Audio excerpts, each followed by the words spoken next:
Hey today and welcome back to Satisfactory. This is my bite-sized run, which is aimed at those of you who want to progress through this game without every build taking weeks to complete, but still have an awesome looking factory. And since we had some issues in the last episode while we were on the experimental build, things broke down, we had to kind of hide in this corner over here and we made sure we used that time to make some blueprints. So all those blueprints will be very much in use if you already have the experimental branch, or if you're in the future and we're already on update 7 or 8, or I don't know how much. Blueprints will be very useful, so check out that episode. It's pretty basic blueprints, but those are the ones you're going to use the most. And today, what are we going to do today? Well, we're going to use some of these blueprints actually, and we're trying to expand as fast as we can. We once again have a lot of basic materials to cover because we want computers and we want heavy modular frames. Luckily, we already have all the power in place in order to get those units up and running, so now we actually have to build that stuff. Now, if you've been using my system where you bring a new truck full of materials every time you go up and down back to your hub, then now is probably a good time to kind of organize all of that and see if you can fit whatever leftovers you have in one truck, in the other truck, and in your inventory. Make sure you sort everything because half stacks are taking up a lot of space typically. You might also want to return anything organic, basically, like leaves and wood and stuff like that to your hub. And that's probably best to do that as soon as you're starting to build something new. But anyway, try not to leave those trucks litters all over your map, although if you want, you can always just park them next to a building. That kind of looks like there's actually someone working there, so it's not the worst thing to do in the world, and at the same time that means you have some more materials on hand. Now let's do some planning. I think the hub that we want to build with that computer and heavy modular frames, it should probably be located somewhere over here in this region. Maybe on the water, maybe on the islands. I'm not entirely sure just yet. The reason being is that we have a large amount of useful nodes in this general area. But this area isn't that practical to build a hub in. Oh, well, you could build it here, actually. But that kind of gets in the way if we ever want to transport the stuff we have down here somewhere to the north. Then we would probably have to go sort of through the hub or maybe like work around here or something. I'm not entirely sure, but I think it makes sense to just use the open space, the islands we have over here. That way we can kind of use the beach as a natural highway. We can get all the interesting nodes that are in this zone. And we actually also have a lot of coal over here, which we need. And on this platform over here, there's actually a iron node as well as a copper node, and pure iron node actually, and that will be exactly enough for what we need in terms of steel. So it makes sense to kind of start building here and then slowly expand our way upward as we go, and that should mean that we can put the hub over here, and that's kind of like our final destination. So that's what we want to do today. I think we should get all of this steel out of the way, and that means we're going to need some coal and some iron. Okay, so steel production. We're going to need some iron, which, like I said, we have over here on this thing. This is a pure node, so that's very convenient. We're also going to need coal. We have plenty of coal over here, but I think we should be able to tap into the one that's right next to the one that is currently fueling our coal power. And that leaves us this area over here to kind of build around with. Now, I'm actually wondering how much we can fit in there. There are some trees in the way, but we should be able to take care of that and put in some foundation. So let's see how much space we have to work with. Now, as I'm removing all these trees over here, it actually turns out we have more space than I thought. It always looks very compact with all those trees, but as soon as you take them out, it turns out you actually have quite a bit of room to work with. But what's even more interesting is that over here on this little platform here right next to the waterfall, we not only have quite a lot of space to work with, as you can see once you take out all the trees, and we have the iron right over there, down there, but we actually also have a patch of limestone over here, which means we actually have all the resources not just to make steel ingots and steel beams and steel pipes, but we can actually make the encased industrial beams that we're going to need here as well. So that's really interesting, and I'm really tempted to see if we can fit all of that in here. So first things first, let's build a platform and then see what we can fit in here. Now this is turning out great. We have a nice open space over here where we can fit in quite a few factories or machines. And then we have this kind of extending all the way up here, and then we have the secondary open space over here where we can build another couple of machines. And in between of these, we have this natural looking kind of place between where we can easily fit in maybe 2 or 3 truck stations, and that's going to be very nicely aligned with this natural kind of highway we have coming through here. We can even fit down another truck station over there if that's what we need.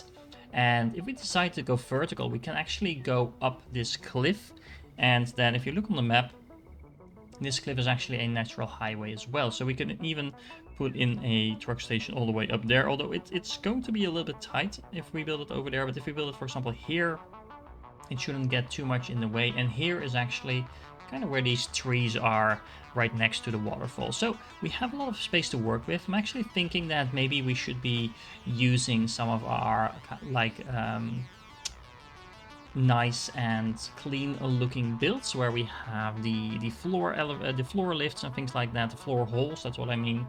We set up a lot of blueprints for that in our previous episode, so in hindsight maybe I shouldn't have laid out all of this groundwork, but hey, it's blueprint, so we can easily place that down. So let's see how far we get with that. Now, for some reason, I had a very difficult time actually getting the different blueprints to snap in the way that I wanted them to, so I figured, why not just do it old school then and make a double floor manually. It doesn't take all that much time, and this is going to be a fairly small scale facility, but it does mean that actually using blueprints will take some getting used to, because apparently they just refuse to actually snap together in the way I want them to. So if you know what the trick to that is, let me know in the comments. I know that there is like a blueprint mode and a normal mode. I'm not entirely sure what the difference is, but in the blueprint mode, blueprints do actually seem to snap better together, but they seem to have an issue snapping to already existing builds. They snap very well to each other, just not to an existing build. So if you have a solution for that, let me know in the comments. In the meanwhile, I'm just gonna go grab some more concrete, because this takes a huge amount of that. Well, there is some good news and there's some bad news. Actually, the good news is that all of this is a lot more compact than I thought it was going to be. And actually, there is definitely an upside from building this manually as well, because I kind of like the layout we have now. So I have 5 concrete constructors over here. We have a total of 4 steel beam constructors over here, and 2 constructing steel pipes. And we have 6 foundries in total, and then all of that is feeding into, well, not all of that, but part of that is actually feeding into these 2 assemblers, making encased industrial beams. Now, one of the steel pipe facilities is only functioning at 50%, one of the steel beam facilities is only producing at 20%, and the concrete production, the 5th one, is actually only producing at 67%, because that is all we need, and that is all we have. Actually, the concrete production you can turn up a little bit further than that, because we are going to be aiming at 240 limestone, so that means we actually have a little bit more to spare. Now, the bad news is, actually there's more good news, because I have a lot of space left over there, so I think we're going to use that space in the next episode. I do have a plan for that, so make sure you join in for that. But for now, the bad news is that I'm going to have to manually set up all the floor holes, all the belts below, etc, etc. So that's gonna be some work. So I am about 2/3 through with building all the belts and lifts and stuff like that, and there's a few things I want to note. So first of all, I did actually try once again to get the blueprints to work, just to check if I was doing something wrong, and eventually I got it to snap, sort of, but then I noticed that a lot of the lifts and floor holes that I have in the blueprints actually didn't come out right. For some reason, the lifts were actually not connecting to the buildings, the orientation was off here and there, and I'm pretty sure that when I loaded up into the blueprint designer, it's actually not the case. So something about the floor holes and blueprints doesn't work very well together. The snapping on top of that just means it's probably, I'm not entirely sure if it's not worth your time, because honestly this does take quite a lot of time to set up, but it's definitely not working like it should right now. So just putting that out there. The second thing that I want to note is that you should probably leave yourself a little bit more room than I did. This actually works, although I did get into a little bit of colliding with belts, and even though it's below ground and you could just have everything just clip through each other without anyone ever seeing that, I don't like that. So I actually have this little bridge over here where I'm bringing some materials from one side to the other, because otherwise they would have to clip through another belt. But basically utilizing all that open space that we have left over there would have made it a lot easier to put down these belts and mergers and splitters and so on, just so you have a little bit more room to work with. On the other hand, this is a very compact build, and I actually think it will look really nice once it's done. Okay, so there we go. We have everything hooked up to power, and for someone who really hates setting up power, I might have gone a little bit overboard with power poles. Yes, I hate power, but what I even dislike more is having a very unorganized build, and all those power cables don't really add to making things look organized. Now, there's a lot of other ways you can actually kind of hide away the cables, but I just went with the default way of doing it with power poles.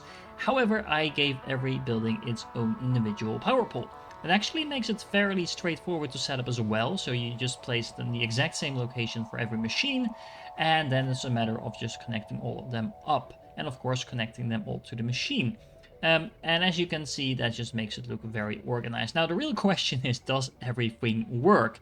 And I'm not really worried about the setup on top over here, but what I am worried is that if there's just one single splitter or merger or belt not set correctly, or if I somehow placed a Mark 1 belt instead of a Mark 3 belt or something like that, all of this is going to be messed up. And if you want to know how complicated the belly of such a facility becomes, well, let me show you. If you remove all the upper floor, then this is what you get, and it doesn't look all that bad from up here. It actually looks kind of cool from up here, if you ask me. But yeah, actually placing all of these lifts from both sides, making sure all the splitters are attached to that and stuff like that, is definitely not trivial. You can see over here I was running into some space issues. None of these belts are actually overlapping, clipping, whatever.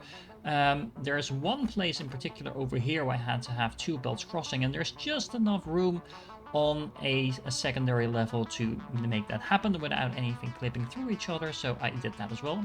This belt is a little off actually, now I see it. But there's a few things worth noting. So most of this is pretty straightforward. I did actually place, let's see if I can actually get there. Maybe not, I don't know. Let's see. We have the iron as well as the concrete coming in over here. We have a smart splitter because of that, because we are producing more concrete than we actually need, so the remaining is going to be split off over here. So hopefully, yep, I set the right output to overflow, and so that means the majority should be going into this. I'm now wondering if I actually connected this up in the non-deleted version. I might have removed the belt here by accident, but that's worth checking. And on top of that, let's see, so we have a belt with steel bars coming in over here, so that's this thing going into this, and then this should be a smart splitter. Yes, it is, and that is once again set to overflow, and then that's combined into a merger over here that combines with the output from both of the encased industrial beam manufacturers over there, assemblers, sorry, that's the word I was looking for.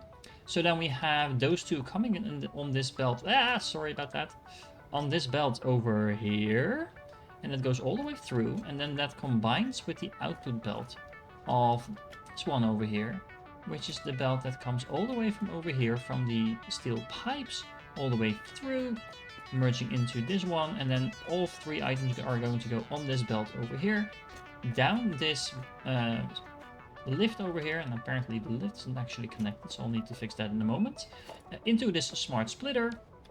And then this smart splitter is of course splitting all those three items back off into their own individual industrial container. Now the remaining concrete that we split off earlier is going to go in this fourth container. So now we have 4 containers with plenty of room for all the materials that we're hopefully going to be crafting. Now I'm gonna make sure that, oh, this is actually not leading to anywhere anymore. I'm gonna make sure that we have all of that fixed. Remember also we have that coal coming in over here, so this is just going under here all the way through the side, very nicely split off here between the two lines of foundries. And then we have the iron coming in over here, and that's going to go into those foundries as well. Most of it is going to be split off over here, but then we have a secondary belt through that lift that I showed you before, all the way to the other side. And then it's actually looping back on itself because this turn was too tight, and then going into the second line of foundries. So all in all, it's pretty straightforward, but this takes a lot of kind of pre-planning to make sure everything is going where it should be going. Some of these belts are actually not in perfect 90-degree angles, which always irks me, but it's covered up so no one's ever going to see it. At least it's not clipping, so that's my main concern. And yeah, this is pretty time consuming, honestly. I probably spent as much time actually doing the belts and lifts than I did on planning the facility, making the placing the buildings itself, planning everything out. So definitely something that you might want to use blueprints for, but then again, because of the finicky details that we have in this particular build, blueprints might not have worked even if I could get them to snap correctly. So yeah, let me know what you think. How would you use blueprints to really speed this up without making a very boring build? Because I do find that is important. Now the real question is, will it work? So let's hook up the power. I prepped it. The coal should already be incoming, and hopefully we'll see everything turning yellow. So far, so good. Is the miner over here working as well? Yes, it is. We have some concrete coming in, or limestone, I should say. Oh, I actually didn't connect the miner all the way in the back, so let me go fix that. And there we go. You can see in the back that we have the iron ore coming in. We have the limestone facilities being made into concrete. Well, the limestone itself being made into concrete in these facilities. Now, I actually did forget to bring a overclocking tube, so I can't actually produce the 240 limestone that we need. It's only 120, so I'll need to go and fix that so to double the speed. So just setting this to 100% overclocking, so to 200% total, produces exactly the 240 that we need. And let's see, on top of that, I think we are pretty much good to go. We are making steel over here. I haven't actually seen any of the facilities for the steel turning on, so let me go check if that's working like intended. And there we go, with overclocked miners supplying this facility, everything is mostly turning green all of the time. Every now and then something is still turning yellow because it takes a little while for all the saturation to come through, but other than that, this facility is working at optimal speed. Now, just to summarize, what are we making over here? We are making 12 encased industrial beams here with a surplus of 30 steel pipes, 8 steel beams. We also have a bit of a surplus for concrete with a total of 20 concrete per minute on top of the concrete that we need for the encased industrial beams. So all in all, this is going to give us a nice steady supply of building materials on top of everything we need in terms of the concrete and steel-based productions that we are going to need towards both computers and heavy modular frames in order to progress further. So even though this will likely take you more than one session to build, it's definitely worth it. And if you spread it out across 2 sessions, it's still very satisfying because we're kind of doing 2 things at the same time. We have all the steel production done and encased industrial beams on top of that. Now, what are we going to do in the next episode? We are definitely going to have to figure out how to fit in the copper side of our production, because we do have enough resources here to also get that done. And then we are definitely going to make sure this looks a little bit more pretty than it currently does, because even though it looks pretty decent already, even if with just some small touches we would be able to spruce it up even further, I do want to take some more time at this stage of the game to make those large facilities that do take a little bit more time to actually set up look nice and take advantage of all the new things that we've unlocked. Now, despite all my complaining about the blueprints and fiddling around with that, This actually only took me about 3 hours to build, which is a little longer than I typically aim for a bite-sized build, because, well, maybe 2.5 hours is typically the most I think most of us get to play in an evening, depending, of course, on what your life looks like. At least for me, that's about how much I get to play in an evening. But if you're still here, let me know. Does this fit your schedule? Does this still qualify as a bite-sized gameplay to you? It's very much worthwhile to get your feedback. If you're still here, you're one of my most loyal watchers, so by all means, give me all the feedback that you have. Also, make sure that you like and subscribe if you haven't done so. It really does help me out. And I really, really hope to catch you in the next one.